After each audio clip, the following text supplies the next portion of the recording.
الرحمن الرحيم. الحمد لله رب العالمين، وصلى الله وسلم وبارك على عبد الله ورسوله محمد صلى الله عليه وسلم وعلى آله وأصحابه أجمعين. هذه وقفتنا الثالثة ضمن دورة العلمية 83، والتي هي بعنوان إمام التوحيد الإمام محمد ابن عبد الوهاب رحمه الله تعالى، وهي متعلقة بخطبة للشيخ. في مجموع رسائله عديد من الخطب، أنا اخترت لكم خطبة حتى نعرف سياق الشيخ وطريقة الشيخ في خطبه، وهذا بعد أيضا في علم الشيخ ولنتعرف عليه. قال رحمه الله: الحمد لله فاطر الأرض والسماوات، عالم الأسرار والخفيات، المطلع على الضمائر والنيات، أحاط بكل شيء علما، ووسع كل شيء رحمة وحلما، وقهر كل مخلوق عزة وحكما، يعلم ما بين أيديهم وما خلفهم ولا يحيطون به علما، لا تدركه الأبصار ولا تغيره الدهور والأعصار ولا تتوهمه الظنون والأفكار، وكل شيء عنده بمقدار، أتقن كل ما صنعه وأحكمه، وأحصى كل شيء وعلمه، وخلق الإنسان وعلمه. أحمده سبحانه على ما ألهمه من معلوم وفهمه، وأشهد أن لا إله إلا الله وحده لا شريك له شهادة من عرف الحق والتزمه، وأشهد أن محمدا عبده ورسوله أفضل من صدع بالحق وأسمعه.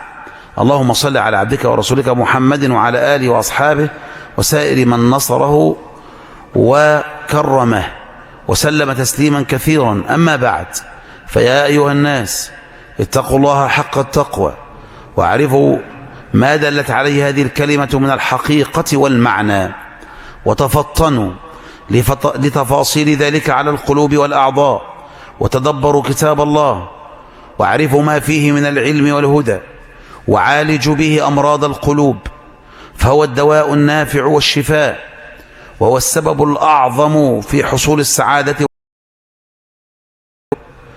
من تركه من جبار قسمه الله، ومن ابتغى الهدى من غيره أضله الله،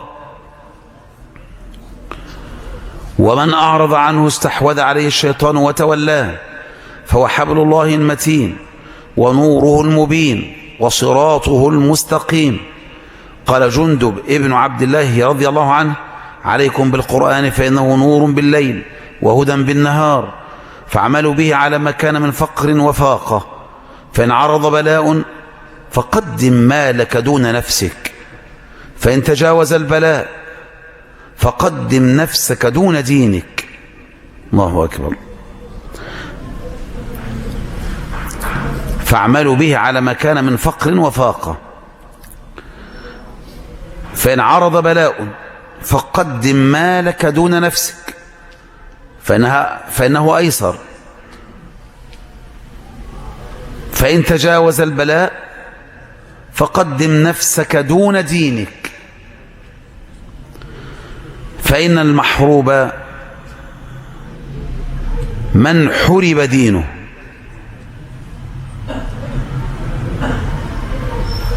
والمسلوب من سلب دينه. ما معنى فإن المحروب؟ فإن المحروب من حرب دينه. ليه؟ المهزوم من سلب دينه. ليه المحروب؟ فإن المحروب من حرب دينه.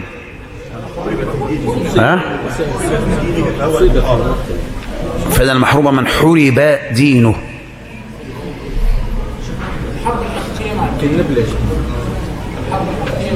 حرب الحقيقية مع الدين. من ايه؟ من فقد دينه. فإن المحروب من حرب دينه يعني ايه؟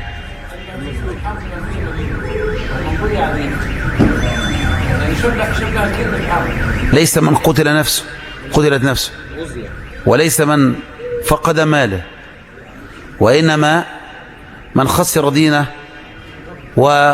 أضاع دينه، والمسلوب من سلب دينه، ليس من سلب ماله، فإن المال يعوض وإن كل شيء يعوض. إنه لا فاقة بعد الجنة ولا غنى بعد النار. سبحان الله. إنه لا فاقة بعد الجنة ولا غنى بعد النار. وهل من يدخل الجنة يصاب بالفقر والفاقة؟ وهل من يدخل النار يصاب بالغنى؟ يؤتى بأنعم أهل الدنيا كما عند مسلم فيغمس في النار غمسة واحدة، ثم يقال له هل مر بك نعيم قط؟ فيقول يا رب ما مر بي نعيم قط ولا. ويؤتى بأبأس أهل الدنيا فيغمس في الجنة غمسة واحدة، ثم يقال له هل مر بك بؤس قط؟ فيقول يا رب ما مر بي بؤس قط. إن النار لا يفك أسيرها، فهم في نار قد أغرقت عليهم فلا يستطيع أحد الهرب منها. إن النار لا يفك أسيرها ولا يستغني فقيرها، فما يكون غنيا أبدا. أعوذ بالله من الشيطان الرجيم. قال اهبطوا منها جميعا بعضكم لبعض عدو، فإما يأتينكم مني هدى فمن اتبع هداي فلا يضل ولا يشقى، ومن أعرض عن ذكري فإن له معيشة ضنكا ونحشره يوم القيامة أعمى. قال رب لما حشرتني أعمى وقد كنت بصيرا؟ قال كذلك أتتك آياتنا فنسيتها وكذلك اليوم تنسى. وكذلك نجزي من أسرف ولم يؤمن بآيات ربه ولعذاب الآخرة أشد وأبقى. بارك الله لي ولكم في القرآن العظيم ونفعني وإياكم حكيم. أقول قولي هذا وأستغفر الله العظيم الجليل لي ولكم ولسائر المسلمين من كل ذنب فاستغفروه إنه هو الغفور الرحيم. هذه خطبة الشيخ محمد بن عبد الوهاب. طيب الفوائد من هذه الخطبة: واحد،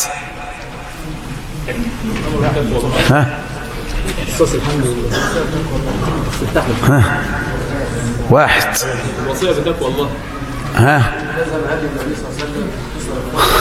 قصر الخطبة. اثنين، افتح الخطبة بالحمد. ثلاثة،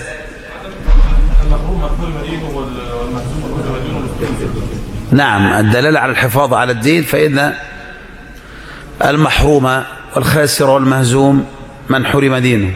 نعم كيف؟ تمام تمام، يقدم الأدنى المال ثم النفس، والنفس قبل الدين. ها كثرة الثناء على الله سبحانه وتعالى.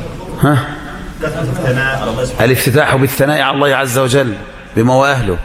ها وأنه لا يلزم أن تبدأ بمقدمة إن الحمد لله، وإن كان هذا أفضل ما يكون. نعم نعم الاهتمام بكتاب الله وتدبره. ها يكون الداعية صاحب قضية لا يكون باردا على. نعم. ها التركيز على التوحيد والاهتمام بكلمة التوحيد. ها الترغيب والترهيب بين جنة ونار، فنار لا يصاب صاحبها بفاقة، فجنة لا يصاب صاحبها بفاقة، ونار لا يدرك صاحبها غنى. ها الدعاء للمأمومين. ها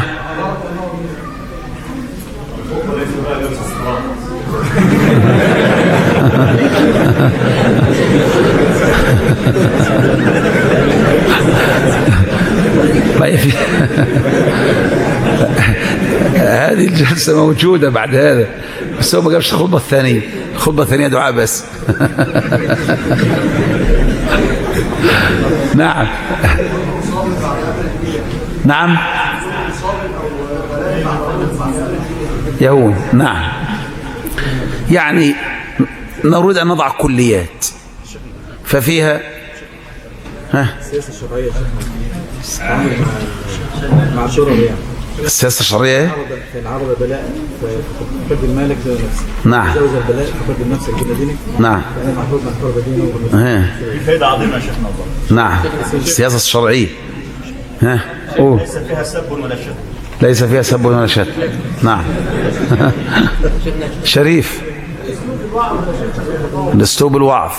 نعم. نعم. ابراز منهج السلف في الاسماء والصفات. نعم.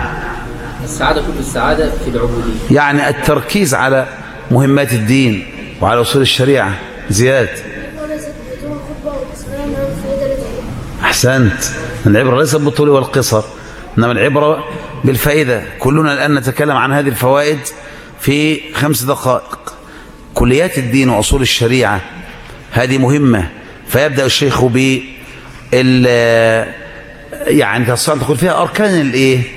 أركان الإيمان وأركان الإسلام. ففيها شهادة أن لا إله إلا الله، وفيها شهادة أن محمدا رسول الله، وفيها إثبات الرسالة والنبوة، شهادة أن محمدا عبده ورسوله، وحقوق هذا النبي. اللهم صل على عبدك ورسولك محمد وعلى آله وصحبه وسلم تسليما كثيرا.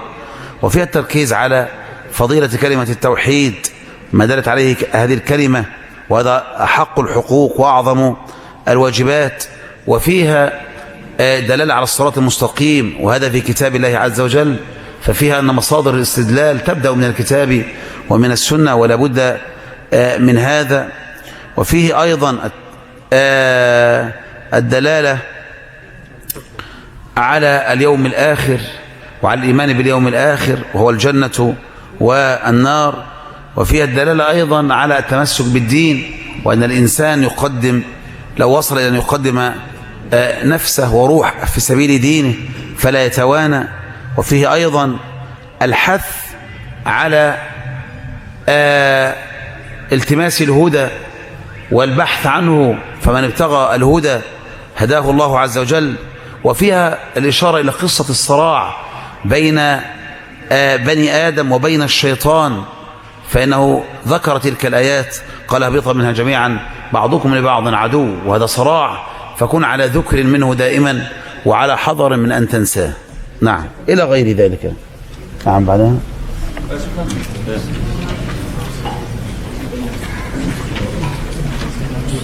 وما صوروش الانتقاء، ما صوروش لا مش ده الانتقاء، صلح الحديبية لا، الانتقاء هنا. نعم.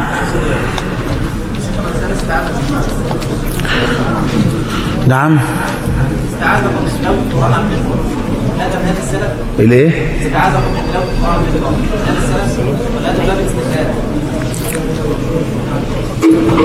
الاستعاذة قبل القرآن يعني يقولها العلماء، لكن هو فرق بين ما إذا كانت الآية للتلاوة وإذا كانت الآية للاستدلال. فإن كانت قد نوى بها التلاوة فلا بأس أن يستعيذ، وأما إذا كان نوى الاستدلال فلا يستعيذ لعدم ورود ذلك عن رسول الله صلى الله عليه وسلم. كما صعد النبي الصفا والمروة فقال إن الصفا والمروة من شعائر الله، ولم يذكر النبي صلى الله عليه وسلم استعادة، وكثيرا ما كان يستدل النبي ولم يذكر استعادة. فإذا كان الإنسان سيقرأ على المنبر الآية من باب الاستدلال فلا يقرأ الاستعاذة، وأما إذا نوى بذلك التلاوة فيقرأ الاستعاذة. والهدي أن الإنسان يستعمل الآيات أو يأتي بالآيات على المنبر استدلالا واستشهادا، ليس تلاوة، لأن التلاوة ليس من مواضعها المنبر. نعم. نعم. لا بأس بالاستدلال بالشعر، لكن لا يكثر منه، بشرط أن يكون الشعر خاليا من المخالفات، لكن لا بأس لو طعم خطبته بعض الأبيات لا بأس. طيب أنتم عندكم لي الخامس انتقاء ابن عبد الوهاب فوائد من شيخ الإسلام، وبعدين ذكر بعض الفوائد في قصة الحديبية. هذا الترتيب خطأ، إنما انتقاء ابن عبد الوهاب هذا اللي هو بسم الله الرحمن الرحيم إن قوله إنما الأعمال بالنيات عام خلافا لما عليه أكثر الشراح. هذا هو الانتقاء. أما هذه الفوائد فهي من وضع الشيخ نفسه، هي من وضع الشيخ نفسه. يعني عندكم من انتفاد الإخوة في الترتيب، غيروا الترتيب.